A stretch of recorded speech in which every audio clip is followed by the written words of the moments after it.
ఆ మనిషికి చెప్పావు కదరా ఇప్పుడు దాకా, ఆయన ఉన్నాడు, ఆయన అద్భుతగాడు, ఆశ్చర్యగాడు, అట్ట చేస్తాడు ఇట్ట చేస్తాడని చెప్పావు కదరా, మరి నీకు నీళ్ళేనా? ఉన్నావులే కానీ ఏందో అర్థం కావట్లేదు బ్రదర్, నోరు మీరా నేను చూస్తాను. మేలు కోసమే సమస్తము సమకూర్చి జరిగిస్తుంది. నీకెందుకు మౌనంగా అంతేనటవా? అసలు అట్లా మాట్లాడి ఎన్నిసార్లు ధైర్యపరిచాడో. ఎప్పుడన్నా చూడు ఇదే వచనం కనపడుతుంటుంది. నువ్వు మోకాళ్ళుని ఏంది ప్రభువా నాకు ఈ అప్పులు అంటావు, ఏడుస్తావు, అప్పుల బాధలు తట్టుకోలేక.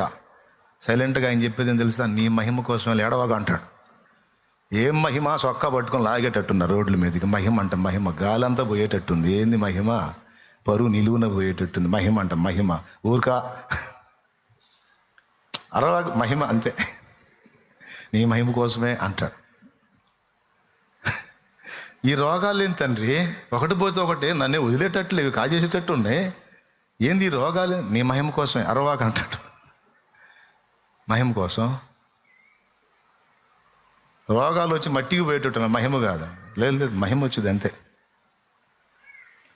ఉద్యోగం సద్యోగం లేకుండా తిరుగుతున్నాను ఆయన జులై లాగా. ఏంది నాయన ఈ బతుకు అంటే, ఊరుకో నీ మహిమ కోసం అంట. అవసరం లే అంటాడు. నువ్వు ఏ బాధ అన్నా చెప్పు, ఏ శ్రమ అన్నా చెప్పు, చెయ్యని వచ్చిన ఎత్తిన పడుతున్నాయి తండ్రి, ఏంది నాయన? అరవాక్ నీ మహిమ అంటాడు.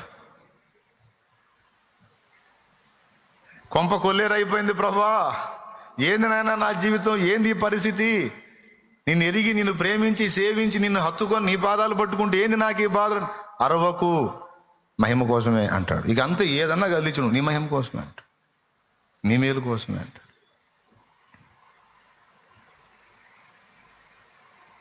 మహిమేమో కానీ ప్రభా అయిపోయేటట్టున్నాను నేను, నీ ఇష్టం అని నువ్వు చెబుతావు. ఆయన అంటాడు, ఏంది అయిపోయేది? నిన్ను అయిపోజేసేది నేనుగా. మరణము యొక్కయు పాతాళ లోకము యొక్కయు తాళపు చెవులు నా స్వాధీనంలో ఉన్నవి. నువ్వు సావాలన్నా కూడా నా సెలవు లేకుండా సావలేవు. తాడేసుకున్నా సరే వేలాడబడతా ఉంటమే.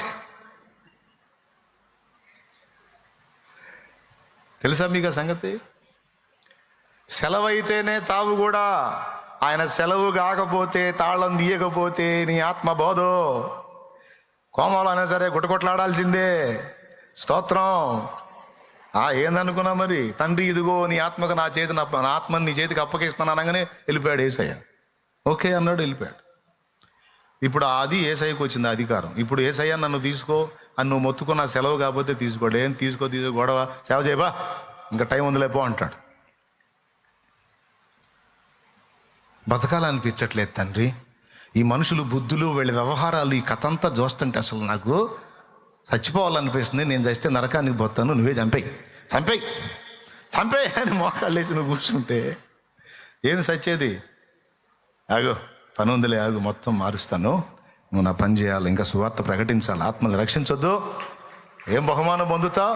రేపు అందరూ బహుమానం పొందుతుంటే, అందరూ గణపరచబడుతుంటే ఎరుముఖం వేసుకొని చూస్తావు, నిద్రముఖం, పో పని చేయపో, ఏం పట్టించుకోవాక నేను చూసుకుంటా అంటాడు ఆయన. దేవా, అందరి జీవితాలు నా బతుకులాగే ఉన్నాయా? ఎందుకునైనా నాకు ఇలాంటి జీవితం ఇచ్చావు? అందరూ సంతోషంగా ఉన్నారు, అందరూ బాగానే ఉన్నారు, నా బతుకేంది ఇట్లా తగలబడిందని అడుగుతావు. అందరి అనుభవాలు వేరు, నీ అనుభవాలు వేరు. నీకు ప్రత్యేకమైన అనుభవాలు నేర్పి నిన్ను ప్రత్యేకంగా మయంపరచాలని కోరుకున్నాను. అందుకే ఈ అనుభవాలు నీ మయం కోసమే, నీ మేలు కోసమే. నోరుమయ్య అంటాడు. ఇకంతే. గోధుమ గింజ భూమిలో పడి చచ్చినట్టు సావటం అంటే ఏదో ఒకటి చేసుకోమని కాదు. నీ స్వీయతలో, సొంత ఆలోచనల్లో, సొంత అభిప్రాయాల్లో నిన్ను నువ్వు మరణమునకు అప్పగించుకుని దేవునే నీలో ఏలనిస్తే, యేసునే నీలో పనిచేయనిస్తే అప్పుడు మహిమ పొందుతావు, మహిమపరచబడతావు. అలాగని భూమి మీద నీ జీవితంలో ఆయన చిత్త ప్రకారం సమస్తం జరిగిస్తాడు. కొంతమందిని కొన్ని అనుభవాల్లో గుండా నడిపిస్తాడు. ఇప్పుడు అచ్చం నా అనుభవాలు లాంటి అనుభవాలు అన్నీ మీకు రావు. మీ అనుభవాలు లాంటి అనుభవాలు నాకు రావు. ఇప్పుడు మా అమ్మ ప్రసవ వేదన పడి బిడ్డను కంది. ఆ అనుభవం నాకు కావాలనుకుంటాను. 10 జన్మలు ఎట్లా జంటుగా పుడితే 10 జన్మలు ఎత్తిన రాదు. అసలు కడుపులో ఆ బిడ్డ కదులుతున్నప్పుడు ఆ నొప్పి ఎలా ఉంటుంది, ఆ బాధ ఎలా ఉంటుందో తెలుసుకోవడానికి ఏ పురుషుడు ట్రై చేసినా కుదరదు. దేవునికి స్తోత్రం. అది అమ్మకే తెలుసు. ఆ నొప్పి, ఆ బాధ, ఆ అనుభవం, ఆ కదలికంతా అమ్మకు మాత్రమే పరిమితం.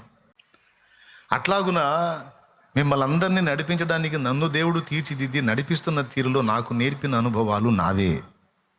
అందులో కొన్నే నీకు ఉపయోగపడతాయి, కొన్నే నేను నీతో మాట్లాడతాను, అన్నీ మాట్లాడను. అట్లాగే నీ జీవితంలో నీకు దేవుడు నేర్పే అనుభవాలు కొన్ని స్పెషల్గా ఉంటాయి. ఇదేంటి నాకు ఇట్లా అని అనొద్దు నువ్వు. అంతే, స్పెషల్గా నీ రూపం స్పెషల్, నీ జీవితం స్పెషల్, నీ అనుభవాలు స్పెషల్, అంతే. ఏ ఇద్దరు అనుభవాలు ఒక్కటే కాదు, ఖచ్చితంగా మార్పులు ఉంటాయి. ఏమైనా అర్థమైందా నేను చెప్పింది? కాబట్టి అందరు బాగానే ఉన్నారు, నేనెందుకు ఇలాగ అనొద్దు నువ్వు. రేపు అందరి మహిమ వేరు, నీ మహిమ వేరుగా ఉంటుంది. ఇది నమ్మితే కొట్టి చాపట్లు కొట్టి దేవుని మహిమపరచు. రేపు అందరి మహిమ వేరు, నీ మహిమ వేరుగా ఉంటుంది. మరి వద్దా చెప్పు, ప్రార్థన చేస్తా. దైవ చిత్తం నీలో జరగొద్దని చెప్పు, చేస్తా. అలాగే అగునుగా కానీ ఆమెను చెప్పుకో, ఇంటికి పో. అందరిలాంటి జీవితం నాకెందుకు లేదు, అందరిలాంటి ఆరోగ్యం నాకెందుకు లేదు, అందరిలాంటి ప్రశాంతత నాకెందుకు లేదు, అందరిలాంటి సుఖ సౌఖ్యాలు నాకెందుకు లేవు, అందరిలాగా అందరికీ భర్తలు ఉన్నారు, నేను ఎందుకు విధవనయ్యాను, అందరికీ భర్తలు ఉన్నారు, నా భర్త ఎందుకు విడిపోయాడు, అందరికీ భార్యలు ఉన్నారు, నా భార్య పెందరాడు ఎందుకు పోయింది, అందరికీ భార్యలు ఉన్నారు, నా భార్య ఎందుకు విడిపోయింది, అందరికీ పిల్లలు ఉన్నారు, నేను ఎందుకు గొడ్రాలనయ్యాను. ఎక్కువ శాతం మన బాధ అంతా కూడా ఇప్పుడు మన సమస్యలతో పాటు ఎదుటి వాళ్ళని చూసి ఇంకా ఎడుతుంటాం. నాకు పిల్లలు లేరన్న ఫీలింగ్ కాదు, వాళ్ళకున్నారన్న బాధ. ఎక్కువ శాతం వేడిపో, అందరికీ ఉద్యోగాలు వచ్చినా నాకు రావట్లేదు, అందరూ నాకు అందరికి వచ్చినా నాకు రాలేదు, అందరికి ఉంది నాకు లేదు, అందరికీ సొంత ఇళ్ళలోనే నాకేం అద్దె కొంపలు తిరగలేక చేస్తానా, సామాన్లు మార్చుకోలేక చేస్తానా.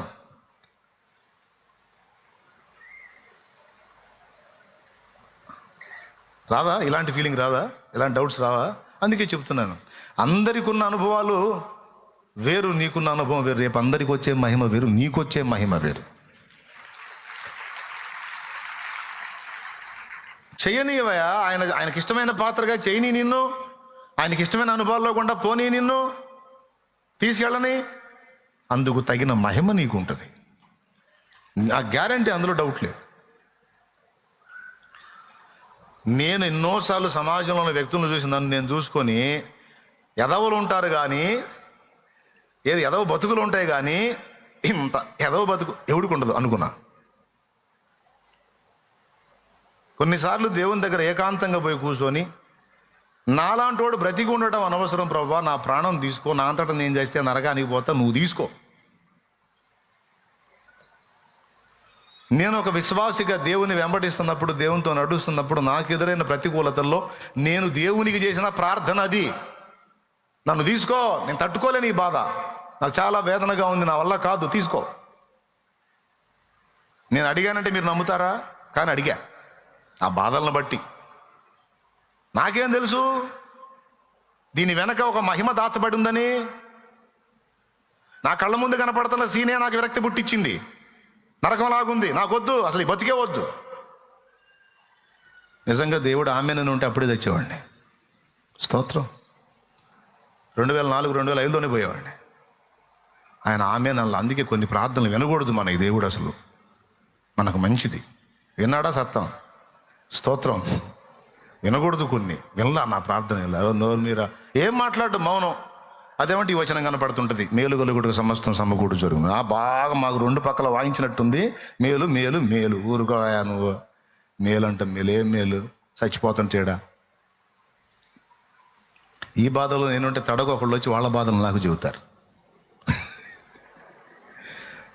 నువ్వు దేవుడిని నమ్ముకున్నావయ్యా, నా బాధ వినే ఓపిక నీకే ఉందయ్యా, కూర్చోయ్యా, వాళ్ళు అంత చెప్పుకోవాలి అని కూర్చోబెట్టి వాళ్ళు ఏడిచి నేను ఏడిచి వాళ్ళు ఏడిచి 2 గంటలు సాగు కొడతారు.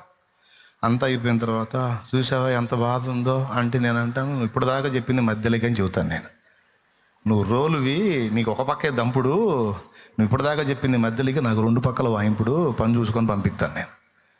ఇక నా బాధలు మొదలు పెట్టగానే, అవునా అట్టయితే నేనే బాగుండగా, మరి అదే ఇక బో, దేవునికి స్తోత్రం, హల్లెలూయా. మరి అదే నేనే సద్దామా బతుదా, నేనే విలవిల్లాడుతుంటే నాకు వచ్చి తెగ చెబుతున్నావు నువ్వా.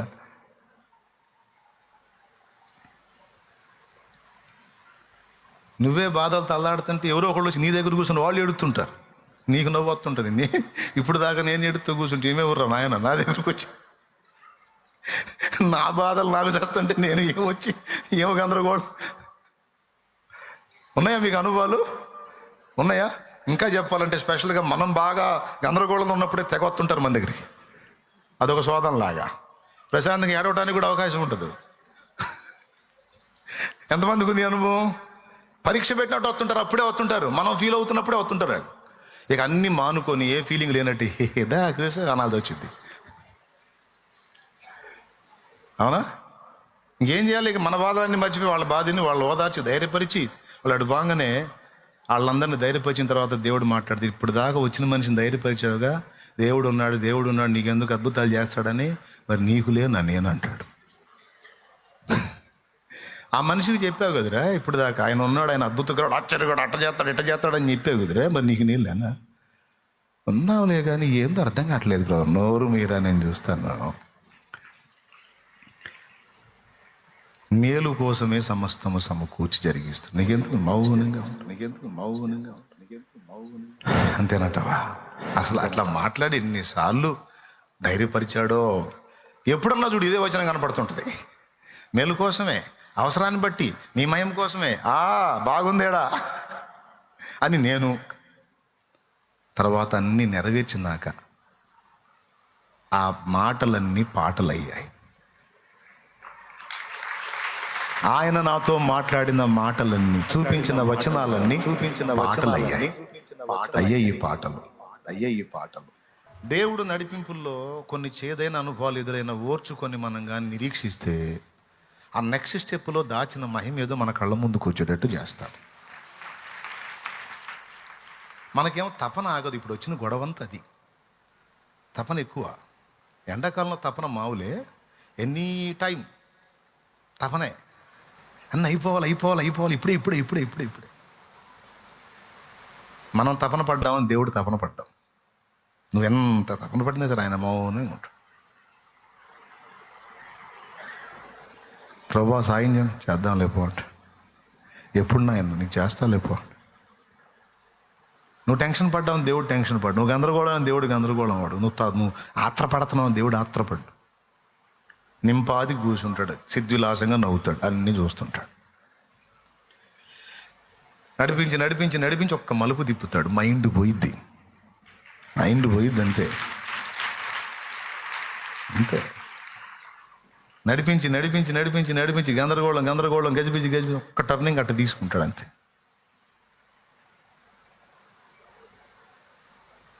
ఆశ్చర్యం కలిగితే భక్తులందరిని అంతే, నన్ను అంతే. రకరకాల అనుభవాలు నడిపించి ఒక్క మలుపు అట్ట తీసుకున్న మలుపు ఇంతవరకు ఇంకొక మలుపు అన్నట్టు లేకుండా స్ట్రైట్గా వెళ్ళిపోవటానికి సహాయం చేసి, ఇక ఏ మలుపు తీసుకున్నా అర్థమవుతుంది. స్టార్టింగ్ అర్థం కాక జుట్టు పీక్కున్నా. ఇప్పుడు ఇక ఏ మలుపు తీసుకున్నా దీని వెనకేదో ఉంది, దీని వెనకేదో ఉందని ఇప్పుడు అర్థమవుతుంది. అందుకే నా పక్కన ఉన్న వాళ్ళు జీవితం వాళ్ళు దడపడుతుంటే, ఏం దడపడకండి, దీని వెనక ఏదో ఉంటలేరా, ప్లాన్ ఉంటలేరా, ప్రణాళిక ఉంటుందా అని ఇప్పుడు చెప్తున్నాను. అదే అర్థం కాకపోతే అది. కాబట్టి మీరు కూడా అనుభవజ్ఞులై మీరు ఎదుర్కొనే వాటిల్లో కూడా మీరేమనాలి? అవసరాన్ని బట్టి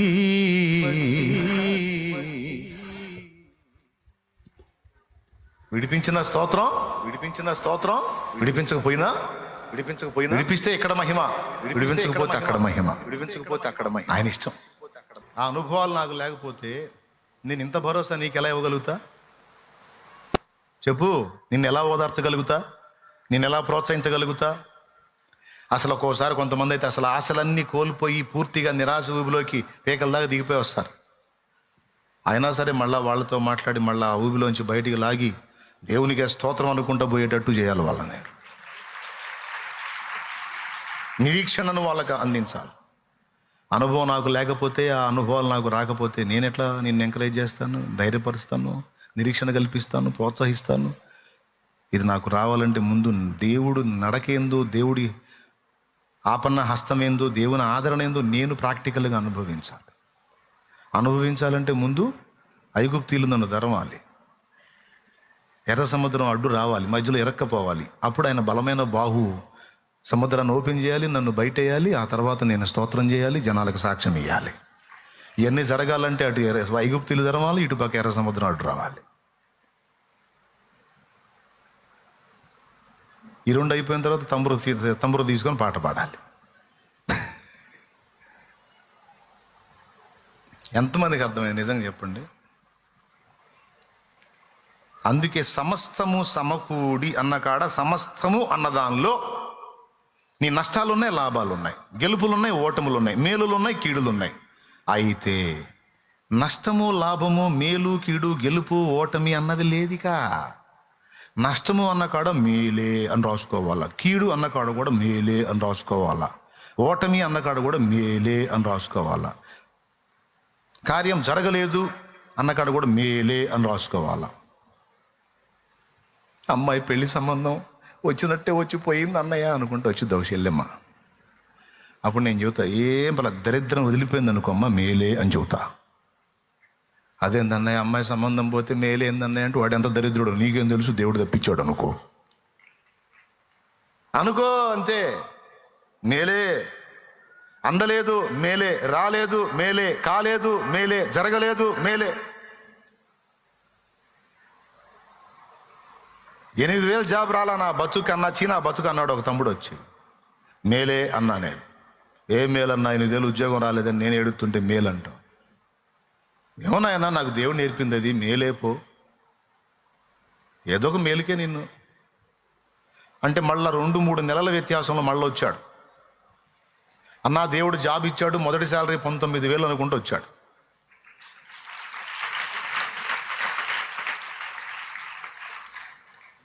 ఇప్పుడు దాదాపు ₹1,00,000 తీసుకునే స్థాయికి వెళ్ళిపోయాడు.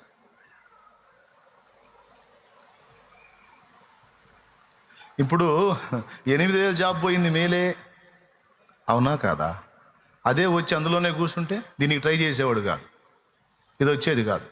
అబ్బాయి ఇప్పుడు కూడా పాపం 10,000 12,000 తీసుకుంటా ఉండేవాడు. ఇప్పుడు చెప్పండి, 8,000 ఆగిపోవటం మేలా కాదా? ఆయన ఇంతే జీవితాడు ఓదార్పు కోసం అంటే, నేను ఓదార్చాలని నాకేమైనా ఇది అయింది?